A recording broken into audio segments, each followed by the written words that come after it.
नमस्कार मु होची आपणकर एक्स्ट्रा आरजे कोमल एंड मु होची आरजे महेश एंड आमे कोथरे अछु रेडियो चॉकलेट 104 एफएम रे ऑफिशियल हैंडल रे।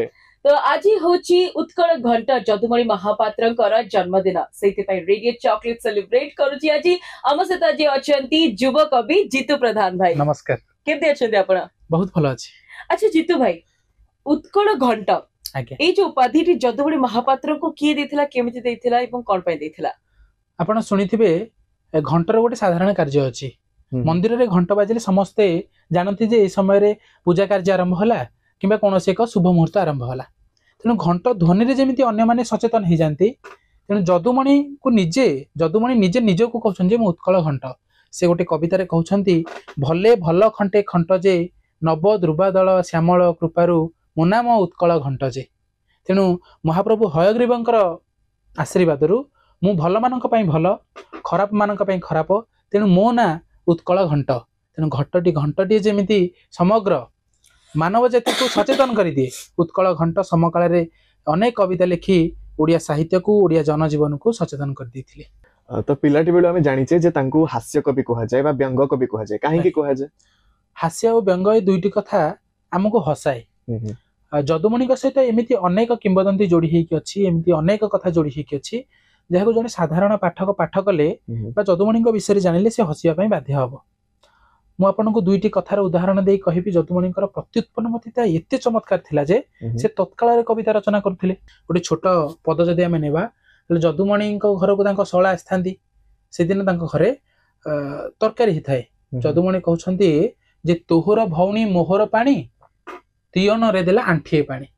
ए जो तरकारी पानिया हे जाय जे एथरे मोर किछि दोष नाही, तोहर भौणी अर्थात मोर जे रानी हब अर्थात स्त्री सी ही एथरे पानी देछि। तेणु ए कथाटी सुनिले जे मन से हसिब।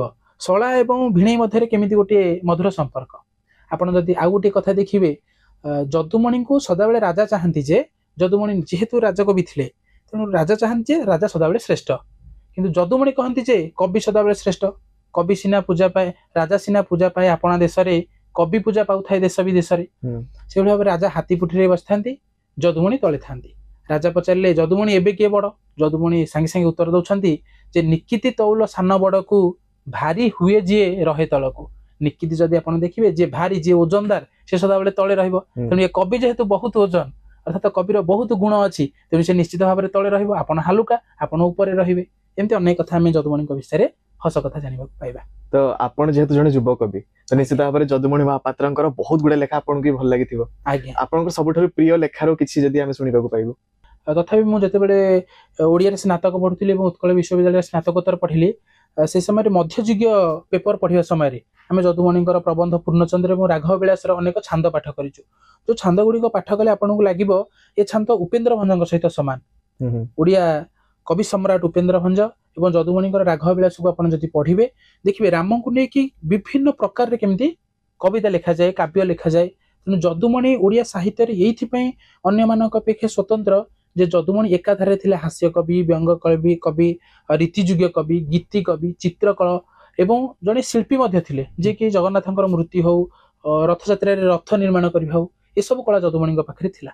तेणु जदुमणि को आमे कहिबा ओडिया साहित्य रो रीतियुगीय शेष कवि, शेष आलोकवर्तिका। तो जेते भी हमर श्रोता बंधु अछन्ते एवं दर्शक अछन्ते, जदुमणि महापात्रंकर आजिर जन्मदिन अवसर रे कोन कहबा चाहिबे? समस्त श्रोता बंधु को मैं कहबा को चाहे जे जदुमणि को आमे पढिबा दरकार। आम साहित्य, आम इतिहास, आम गर्व और गौरव जमती हजि न जाऊ। जदुमणि को जदिओ राज्य सरकार कौनसी पाठ्य पुस्तक रे रखी नाहंती, तथापि आमे जदुमणिकर साहित्य कृति पढिबा और समकालीन चित्र देखिबा को पाइबा जे जने निर्भीक कवि केमिति राजतंत्र को मध्य दोहले देई पारे। राजा आश्चर्य हो जांती जदुमणिकर प्रश्न रे। समस्ते जदुमणिकर जन्म जयंती रे जदुमणिकर कविताटी होना काहेकि पाठ करंतु एवं जदुमणि को चिन्हंतु। आमे आमको चिन्हिबा, आमे ओडिया, आम माटी पानी पवन मध्य ओडिया। ओडिया ही जदि आमे ओडिया को न जानिबा, ओडिया कवि को न जानिबा, ओडिया काव्य को न जानिबा, तबे आम भविष्यत आलोकमय कथा आमे केमति कहिबा। तेणु जदुमणि जयंती रे मैं एति कहिबि जे समस्ते निश्चित भाबरे केबे ना केबे जदुमणि को पढंतु, जदुमणि काव्य पाठ करंतु। श्रोता बंधु जीतू भाई हमको केते प्रकार कथा कहिले जहाँ विषय हम हुए तो जानि नथिलु जदुमणि महापात्रଙ୍କ विषय से बहुत बहुत धन्यवाद आपनको जीतू भाई। तो सुंदर कविता माध्यम रे गोटे शब्द केते अर्थ, तेणुक बहुत बहुत धन्यवाद आपको। पुणी थे जीवा पूर्व मिसिक धूम मिठा कहवा सुनु था रेडियो चॉकलेट 104 एफएम फील कर था। ଧୁମ୍ ମିଠା।